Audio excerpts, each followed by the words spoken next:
Oke, mari kita bahas topik yang lagi panas-panasnya. Ponsel di ruang kelas. Ini tuh anugerah atau kutukan sih?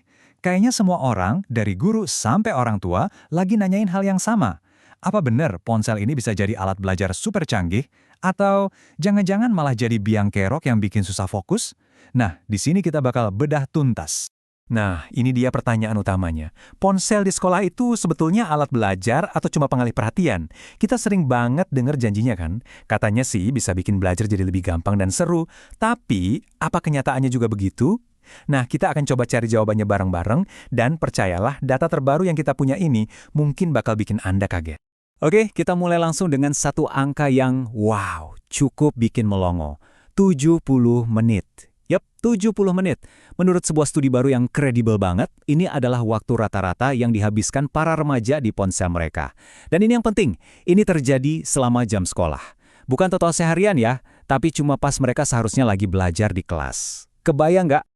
Oke, jadi pertama-tama, mari kita bandingkan dua hal ini. Janjinya dengan realitanya.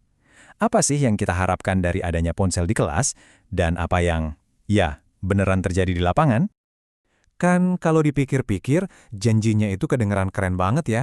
Coba deh bayangin, setiap murid bawa komputer super di kantong mereka.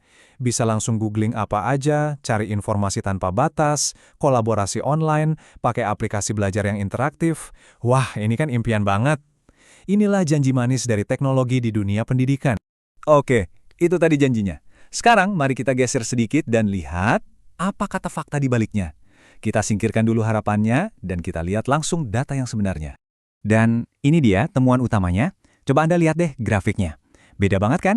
Dari total waktu mereka main HP di sekolah, lebih dari 30 menit itu dipakai buat hiburan. Ya buat main game, nonton video, dengerin musik. Terus buat belajar, lihat deh batang yang kecil mungil di sebelahnya itu. Cuma 1,5 menit. Gila, jomplang banget kan? Jadi 30 menit lebih buat hiburan itu isinya apa aja sih? Ya, tebakan Anda benar, aplikasi-aplikasi yang udah kita kenal banget. Juaranya itu media sosial, TikTok, Instagram, Snapchat. Nggak ketinggalan juga game-game kayak Roblox atau Pokemon Go. Bahkan, ada juga yang streaming Netflix dan YouTube di kelas. Biar lebih kebayang lagi nih ya, anggap aja ini kayak timbangan. Di satu sisi, kita taruh 30 menit buat scroll media sosial. Nah, di sisi lainnya, kita taruh waktu buat belajar pakai aplikasi kayak Google Docs atau Khan Academy. Hasilnya, cuma 1,5 menit. Timbangannya benar-benar miring sebelah kan?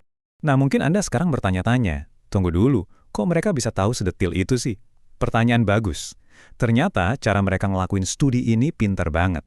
Jadi gini, data ini tuh bukan hasil survei abal-abal ya. Ini datang dari proyek riset super besar namanya Adolescent Brain Cognitive Development Study. Studi ini ngikutin 640 remaja usia 13-18 tahun selama bertahun-tahun. Tujuannya buat benar-benar paham gimana otak mereka berkembang. Dan ini nih bagian paling pentingnya, para peneliti nggak cuma nanya ke murid-muridnya, kamu ngapain aja sih di HP? Soalnya kan kalau ditanya gitu kita bisa aja lupa atau jawabnya nggak akurat. Nah, metode mereka beda. Mereka memasang aplikasi khusus di HP para remaja ini yang bisa memantau semua aktivitas secara otomatis. Jadi data yang didapat itu bukan berdasarkan ingatan, tapi benar-benar data objektif dari apa yang mereka lakukan. Oke, kita udah lihat datanya, udah tahu metodenya. Jadi, apa artinya semua ini? Apa kesimpulannya? Para penelitinya sendiri nggak pakai basa-basi. Kesimpulan mereka tuh lugas dan jelas banget, seperti yang bisa Anda lihat. Mereka bilang, smartphone lebih sering menjadi sumber distraksi daripada alat bantu belajar di sekolah. Titik. Datanya udah bicara, dan suaranya kenceng banget. Jadi intinya sih udah jelas banget ya. Untuk saat ini, ponsel di kelas itu jauh lebih banyak dipakai buat hiburan daripada buat pendidikan. Janji soal revolusi belajar yang ada di kantong setiap murid itu, ya kelihatannya untuk sekarang ini, janji itu masih sebatas janji. Tentu saja, semua ini ninggalin kita dengan satu pertanyaan besar. Kalau kenyataannya kayak gini, terus kita harus gimana? Apa solusinya larang total aja semua ponsel di sekolah? Atau mungkin ada cara yang lebih cerdas untuk memanfaatkan teknologi ini tanpa harus mengorbankan fokus belajar siswa? Nah, ini pertanyaan yang nggak cuma buat guru atau sekolah, tapi buat kita semua. Gimana menurut Anda? Coba deh dipikirkan.